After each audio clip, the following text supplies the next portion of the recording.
এখান থেকে শুরু করছি। এই যে আমার মা দেখো হলুদে একেবারে বাসন্তীতে সেজে পড়েছে, আর এই যে আমার মাস্টার। তো আমরা যাচ্ছি কোথায় বলে দাও মাস্টার মশাই, আমরা কোথায় যাচ্ছি? চলো দেখতে পারবে। দেখো স্টেশন, কত ভিড়।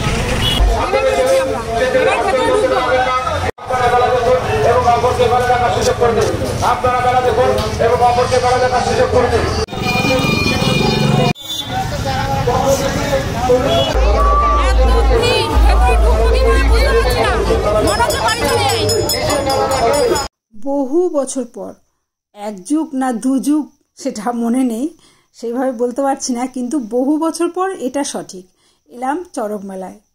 কিচ্ছু ভালো লাগে না জানো তো, সব কিছু কেমন যেন পরিবর্তন। কেউ খুশি নয়, কেউ সুখী নয়, কেউ আনন্দিত নয়, রোগে ভোগে শোকে সবাই কেমন জর্জরিত। আর এই বিষয়গুলো বয়স ভারী হওয়ার সাথে সাথে কি সুন্দরভাবে আমি উপলব্ধি করি। আশ্চর্য বিষয়, আমরা যখন ছোট ছিলাম তখনও চড়ক মেলায় যেতাম, কিন্তু এখনকার মতো এমন তো চড়ক ছিল না। তখনও চড়ক ছিল, তখনও সন্ন্যাসী হতো, কিন্তু তখন আর এখন এত ব্যবধান, মানে এই ব্যবধানটা যে কি মারাত্মক, এগুলো দেখে দেখে আর কিছু ভালো লাগে না জানো তো।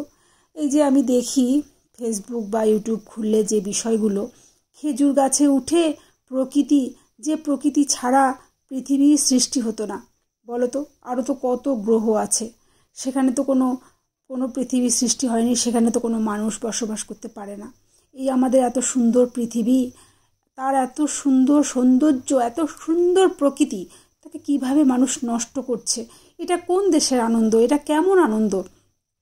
এই ধরনের আনন্দ উন্নত মানের দেশগুলোতে নেই তো, বোধহয় নেই। যদি থাকে তোমরা একটু জানিও তো।